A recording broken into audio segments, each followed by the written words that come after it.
Dramatic pause. Thank you, Mike. And I'll hopefully, my wife and I will remember to actually put that up on Facebook, that information, as well as in an email. We'll have a follow-up email.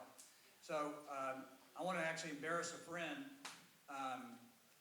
This is how dedicated he is to the cause. And I didn't see it till after I sat down, but he texted me. He knew the name of the bill. Senate Bill 1968 was the one that actually was getting rid of union dues. And he let me know that it actually died in Byron Cook's committee in the House. I'm not sure. How many of y'all know who Byron Cook is? Yeah. Okay. Byron Cook is enjoying his last time because we've got an incredible candidate named Thomas McNutt. One of the most incredible candidates that I've ever come across, and I've been doing this for 6 or 8 years. He's phenomenal, and he's knocked on like 5,000 doors, and he's a really, really great candidate. But I want to introduce you Daniel Greer, who came all the way up from Austin tonight because he just loves Tea Party stuff. He's kind of a shy guy, but you still got that blog, right, Daniel? No. Okay. All right. Well, can I tell him about what you're doing? Sure. Okay. So I love this story about Daniel. We met him about 3 years ago, and he's one of these guys that was lurking around Austin, getting the inside scoop of what was happening to bills, what these people are doing, because we see what's kind of going out in the periphery. But he was getting down there and I don't know how he does it, but he's kind of like an investigative reporter, and he was actually digging up a lot of stuff, the things that people were doing behind the scenes. And so he's been a tremendous asset to the conservative movement, shedding a lot of light on what's going on down there. But like I said, I want to thank him for coming all the way from Austin to be with us tonight and actually videotape this event. All right, so now it's time for our featured speaker tonight. Before I get to her, I want to introduce her district director, Lee Collins. Could you stand up? Lee Collins, super sweet, great woman's working for Konni, and we got to know her a couple years ago when you were working for Craig Goldman's office. So a lot of these really good people keep moving around. They're really good people. So anyway, it's a great honor to introduce the second most conservative senator in the whole state of Texas, Konni Burton. And I'm not quite ready to bring her up here because I got to tell you something else. But not only this was on a computer rankings by Rice University. They ranked all 31 senators. She was ranked number 2. And unfortunately, our state senator, nice guy, he was actually the second most liberal state senator, unfortunately. But Konni was number 2 right behind Bob Hall. And this is what's exciting for me, is that, do you all know that there's only 31 Texas senators. 20 of them are Republicans, right? 20 Republicans? You know that, and she's going to tell you probably a little bit about this, but the 2 most conservative Texas senators, you know what they were doing two years ago? This. They were sitting in the audience. Well, she was actually being one of the co-founders of the Northeastern Tea Party. Bob Hall was actually maybe even either co-founder or founder of the Canton Tea Party. So we actually have 2 Tea Party, great conservative leaders in the Texas Senate now, which has really made a huge difference. If you didn't notice, the Texas Senate is a much more conservative place. But she was given a 100% grade by Texans Right for Life, the pro-life organization here in Texas. She was also given a 100 grade, one of 3 senators that were given a 100 grade by Texans for Fiscal Responsibility. And pretty much those are the ones I checked in right before I came, but she's pretty much had perfect scores on all those organizations. So, but best yet, imagine a Texas Senate 2 years ago that had Wendy Davis as a senator, and now we have not just a Republican, but like a really, really conservative Republican. And I'm excited about this. And so I'm excited and honored that she took time to come out and talk to us here in Parker County and tell us something about the legislative session and give us a little pep talk about what I hope many of you are going to be doing this Saturday, and I'll get to that after her talk. Okay.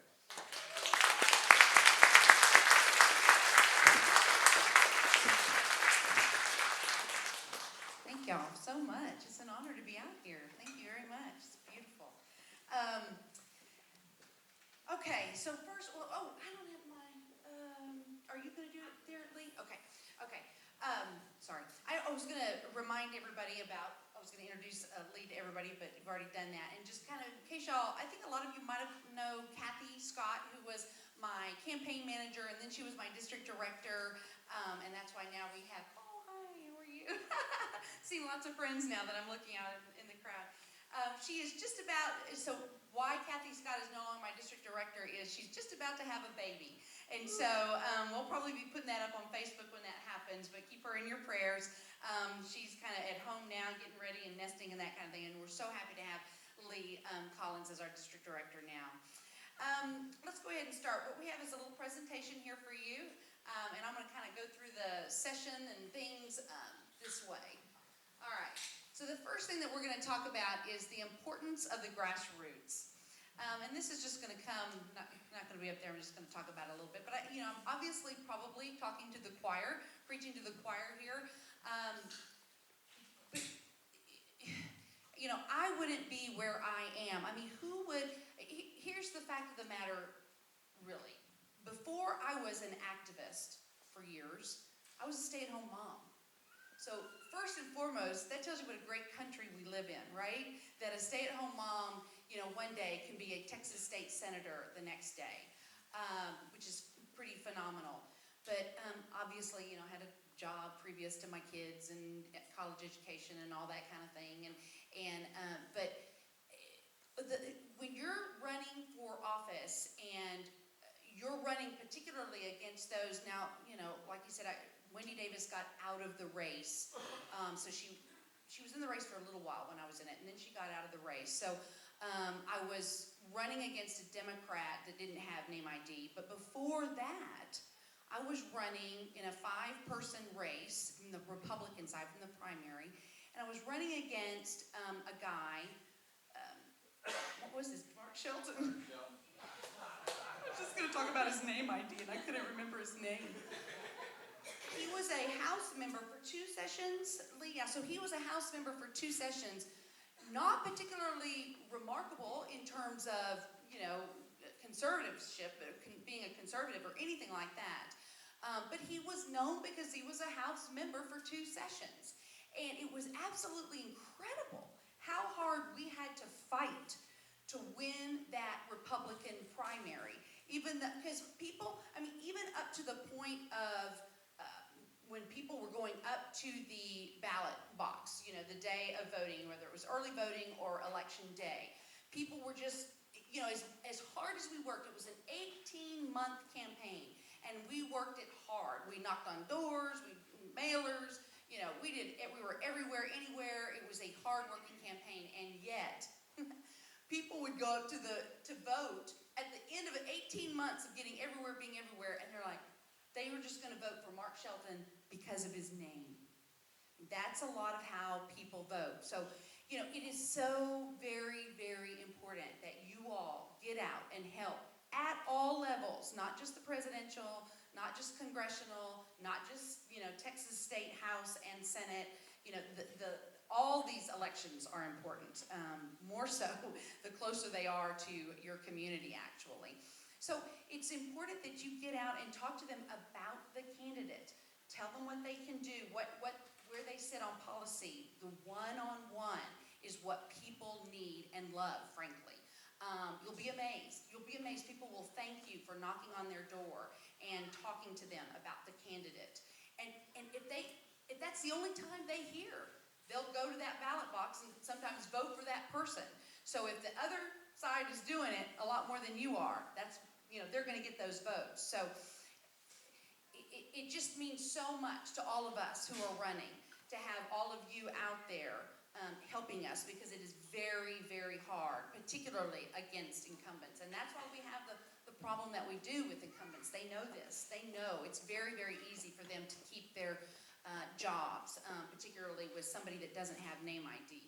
It continues to amaze me how a 2-term House member, like I said, that was frankly quite unremarkable, was such a hard person to beat. It's no wonder that these congressional, or these people that are even at the state level have been in for so many years, how hard they are to beat. So the more you can get out, talk about your candidate at rallies, knocking on doors, any kind of, these kinds of, represent. If that candidate can't be here tonight and you support them, offer to be the person on the microphone for them. And just say, I'm here to represent this person, this is what they'll do for you, kind of a thing. Any way you can help, it really does work. And I just would encourage you all to continue to do it and get others to do it too, because it's got to be a ripple effect. We can't do it all. You can't do it all. We've got to have more and more people involved. So that's my little speech, my little pep talk for you all to keep doing what you're doing and get others involved in it. Okay, let's move on. The Texas State Senate, just to kind of give you an overview, we do have 31 senators, as was mentioned. This year we had a new Lieutenant Governor, Dan Patrick. We had 20 Republicans and 11 Democrats. We had 6,476 total filed bills, which scares me every time I read that number. 1,323 were sent to Governor Abbott. And you can see between the Senate and the House. So here are all the freshmen that went in, and it was one of the largest freshman classes in, I don't know, some people that have been down there a long time remember the year, but I don't. It's been many, many years. Normally you get maybe one, maybe two new senators an election cycle, and we had this many. We all replaced the same party, except for Senate District 10, which was mine, ours. And we, like was mentioned, we replaced a Democrat. And this, I will tell you, Senate District 10 is the only swing Senate district in the state of Texas. That's how important it is. It could go either way. It does lean Republican, but it could really conceivably go either way. And that's why this seat is so very, very important. I am fortunately not up for election this cycle. I have another session before my term is up. It's a 4-year term. And so, trust me, we'll be calling on you to help during that election, because the Democrats will be coming hot and heavy for this seat. And just to let you know, Senator Menendez is the only Democrat, and he replaced Senator Van Depute. Okay, so first vote in committee assignments. So the first vote was the day that we all got sworn in. It's very pomp and circumstance day. Your family's there. Everybody's up in the balcony, and families all over the floor. The governor's there. The judges are there. The lieutenant governor, obviously. It's just kind of really a fun day. But you do actually take your first votes on this day, which is kind of odd, and I didn't realize that. And normally it's a very procedural type vote. We'd have things like we elect the Senate officers, you name the parliamentarian, you approve the lieutenant governor, staff salaries, those kinds of things. Well, this year within that vote, they increased the Senate office budgets. This is the Senate office budgets from $38,000 per month to $40,000 per month. And so this was included in this kind of big omnibus, it's not that big, but bill that's usually, like I said, very procedural. And I remember double asking, we were in caucus, and I was like, wait, what? They're sticking this increase in the Senate budget in this vote, and sure enough they were. And it's a voice vote on this particular day, and I can tell you, I'm the third in line to vote, and of course, when they called the vote, it was very quiet in there, and again, everybody's there, and got to me, and I voted nay. And I was only one of 3 senators who voted nay on that very first day. But I was going to be darned if I was going to go down to Austin, and my first vote was to increase the Senate staff salary. So anyway, that's quite something. I just wanted to share that with you, because even though, and it was quite something, you're sitting there, it's very nerve-wracking, I will tell you, even though I tried to look as calm and collected as I could on that very first vote. The other thing that's really important for everybody to understand is the blocker bill. Let me go, I'm sorry, Lee, go ahead. Didn't tell you about the assignments. I am on the Veterans Affairs and Military Installations Committee. I was vice chair for that.